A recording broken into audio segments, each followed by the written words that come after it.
Picture this. No. Why is this so small? No. Screw it. Why can't you look good? Why do you look like this? I've already drawn you like 5 different times on paper already, and it looks good. Why can't you just look good? This is an issue that I've been struggling with for the longest time now. Also, please don't mind the script sounding a little rushed. I tried fixing it as much as possible, but this was meant to be a quick little project before I left, and eventually it was postponed. Hope Lolbit took good care of you in the meantime, right? Lolbit?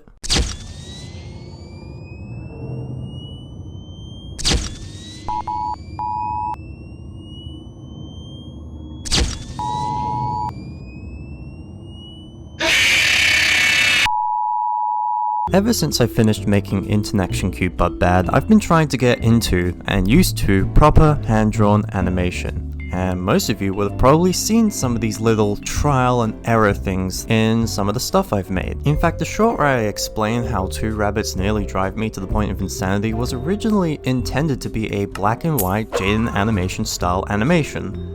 And while it wouldn't look nearly as good as some of the stuff she would make, it would at least set out the learning curve. However, as many of you may have noticed, that didn't exactly happen. To put it simply, I now strongly dislike making this kind of animation. When it comes to hand-drawn animation, there are 2 huge barriers that prevent me from getting any sort of work done.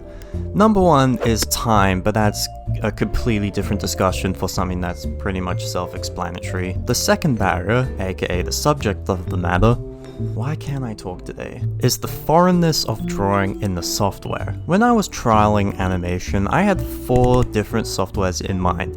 We'll get to the main subject in a minute. This is an important piece of detail that I need to include. We'll get to the main subject in a minute. Please, I require internet numbers to feel emotions. The 4 programs were Adobe Animate, OpenToons, why is this so difficult to me?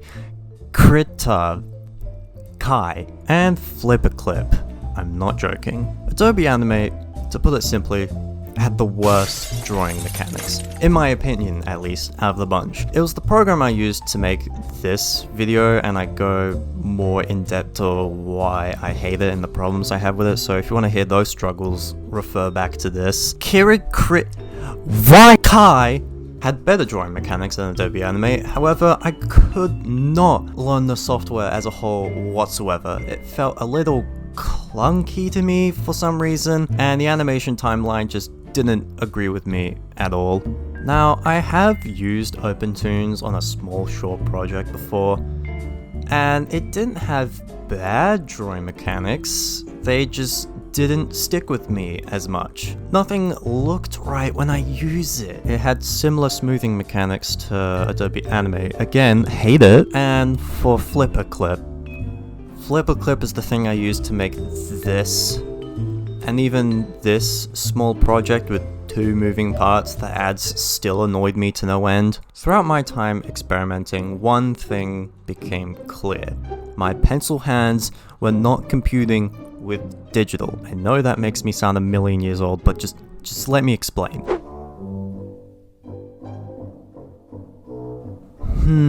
The setup looks awfully familiar. No, I will not let anyone say I'm ripping off Dank Pods.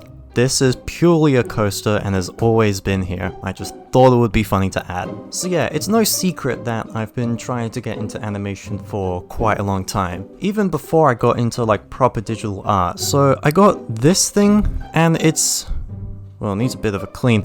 It's been very good to me, I will say that. Like, it gets the job done, it does what it needs to do, bada bing, bada boop. I have no script for this, you could probably tell. Oh wait, good. But the main problem is, well, for those who still somehow think that drawing on paper and drawing digitally feel exactly the same, no it doesn't. It just, no. Stop.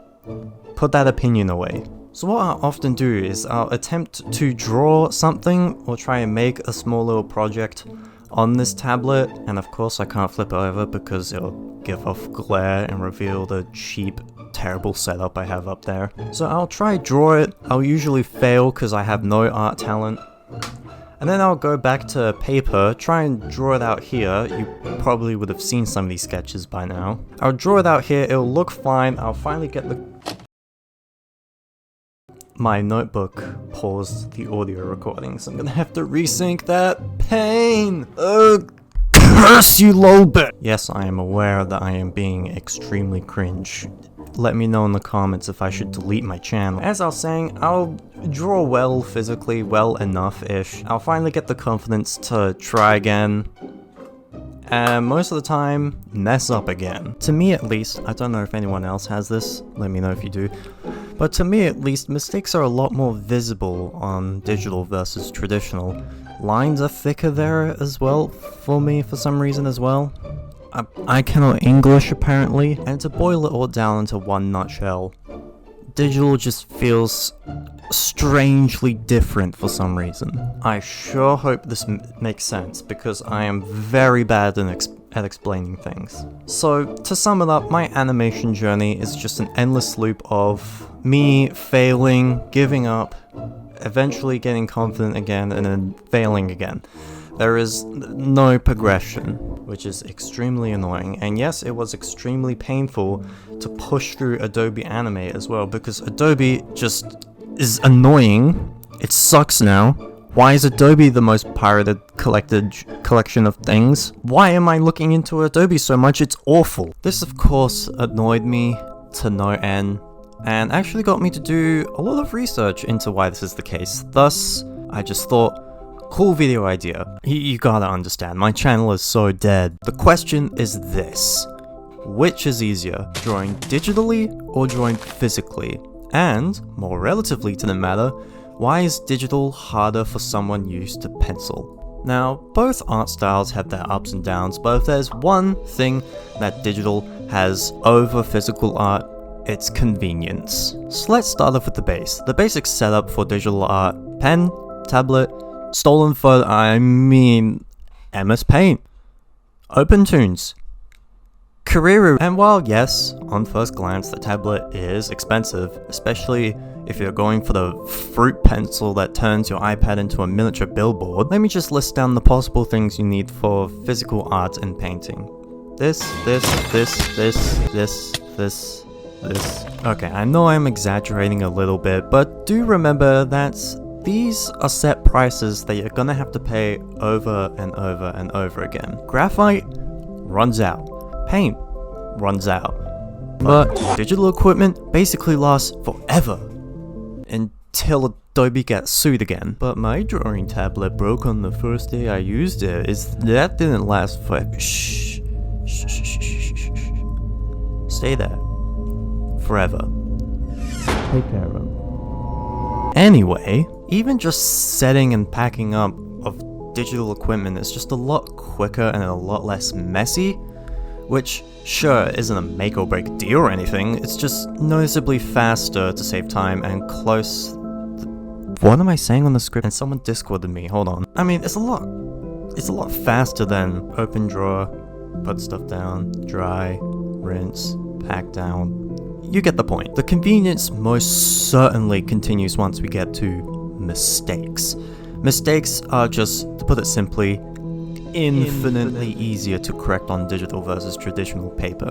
Like, it doesn't matter if it's in post-production or in the middle of production, no matter what stage the artwork is in, it's always going to be much easier to correct mistakes on digital. The mistakes on digital versus traditional... I didn't even touch the mic, what the hell was that bump? This is especially true when it comes to tangents. Tangents is a math term that you likely forgot about in school, but is used in art from time to time to describe two lines touching and causing spatial ambiguity.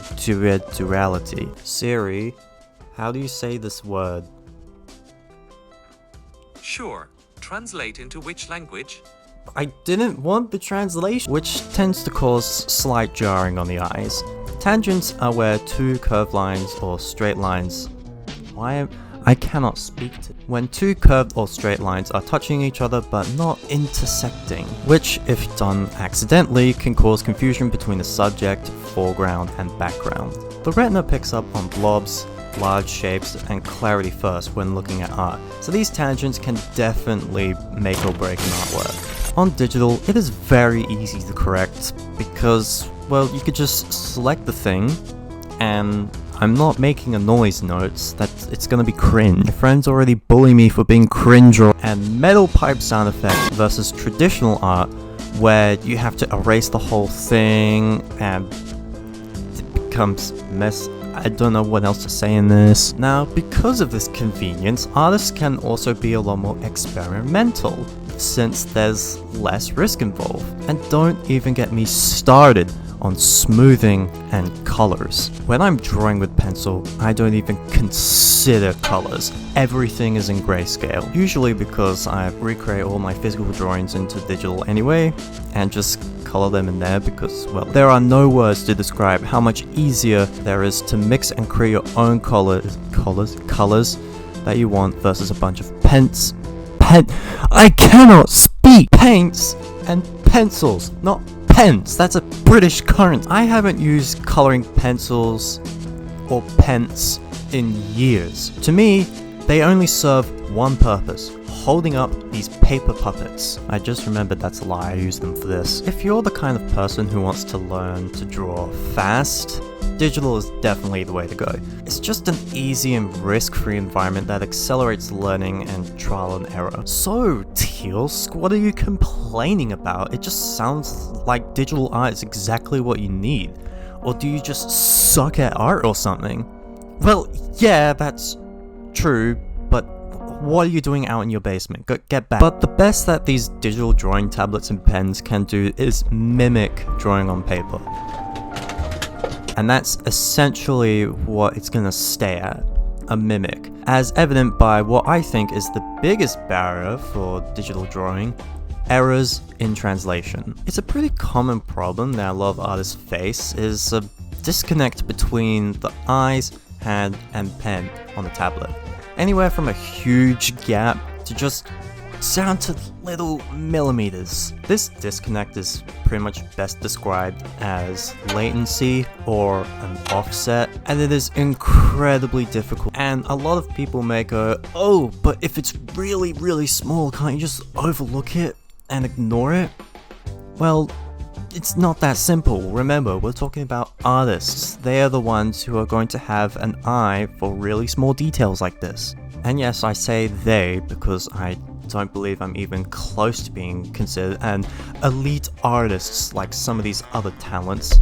This disconnect can make art feel foreign, which can also cause dips in confidence like, wait, I was really good at art before, why can't I draw now? This can obviously cause belief changes, like you believe that you're not good at art anymore, or action changes like giving up. In fact, there's a psychological term for this. It's called cognitive dissonance. The best example I can find for cognitive dissonance is probably the smoking one, and I'll see if I can find the diagram on it. Cognitive dissonance occurs when two beliefs or actions conflict with each other, creating an uncomfortable feeling which results in either the action or belief being changed. In this instant, the belief of "I'm good at art" isn't met with the digital art look as expected. Discomfort is formed. An absence of familiarity with the tools and stuff can also fall under this category. It's also worth mentioning that physical art just has a better sense of value to people. It's a lot like digital music, CDs, and vinyl. It's being able to hold something you made and or love that creates a feeling so unique and special that just can't be replicated with digital. Gosh, those were expensive. An important thing I've also seen is that people are a lot more competitive with digital art. One thing I've noticed with a lot of these artists is that they constantly compare their work to others, which does affect self-esteem a lot more than one may think. What is hitting the mic? Ghost, stop. It did it again. Sorry, industrial strength ghost or whatever. I know I make jokes about not being a real artist because of how bad my work is. All I've noticed is that mistakes are a lot more visible when it comes to digital, and lines are a lot thicker to me for some reason. Does anyone else have that problem? Leave a comment down below so I'm not only getting bullied down there. Another extremely annoying and common problem that I can definitely relate to is being zoomed in too far on a detail. On paper, the size of details are limited to the size of the paper and a human eye. Important, a as next to no detail goes unnoticed. However, digital lets you zoom in as far as you want. Something that a lot of people do, myself included, is put a lot of excessive amount of work, time and detail into a tiny part of the piece, details so small that no one is ever likely going to notice, and will probably compress down to 2 pixels anyway. I've done this so many times on many different thumbnails. Now, I know I praised color being better on digital beforehand, but one thing that a lot of people don't seem to remember is that not every display has the same color channel. Colors can be noticeably different from display to display to a point where there's entire companies aimed at standardizing them. Looking at you, Pantone, and that doesn't even include the brightness and contrast differences. You have no idea how many thumbnails I had to brighten up in post because they were just too dark on my phone. Last thing I'll mention is smudging. I have never gotten used to digital smudging, and smudging is either an art saver or an art killer when it comes to physical art. I just need smudging in my life. It only worked on digital once for me, and I have no idea how to recreate the magic. Now, of course, what does this all mean? Which style is easier? Well, it depends. Now, I hate to be that one guy who just says, oh, it's entirely up to you to decide which one's easier, which one you want, and just give no actual answer. But I've asked around both on real life and on YouTube this exact same question, and the results are either pretty mixed or completely pro-pencil, but YouTube won't let me see who votes in the polls, so I can't really tell if the people voting have like 10 years plus of art experience or not at all, which yes, does matter in the results. So what I'll say is this. Based on my research, the easier option will probably be digital for the majority of people. More specifically beginners, since the earlier you get into art and the earlier you get used to all of digital's quirks, the better. And actual digital artists who have grew up on it forever, because of course, as long as the software isn't screwed up. Digital art is simply just more convenient and risk-free. Experimentation has far less chance of ruining an artwork. I cannot speak. Has far less chance of ruining an artwork, which can majorly accelerate learning. And at the end of the day, learning new skills and techniques is the end goal for a lot of people. I do think if you are just starting to learn art and drawing, to at least give pencil a try to see if drawing is really something for you before buying an expensive tablet. However, if you have a lot of art experience already, theory, or just have been growing up on pencil like I have, physical is definitely the way to go. That doesn't mean you shouldn't use digital. I convert a lot of my physical drawings into digital all the time. It's just with the current age of technology as of now, nothing beats the pencil. For those who still somehow stuck around until the end, thanks for watching. I hope this inspired you to make some art of your own, and YouTube thinks you should watch this next for some reason. I promise you, whatever it is, I will sound infinitely less drunk than what I did in this. I'm still bad at this whole outro thing. Subscribe!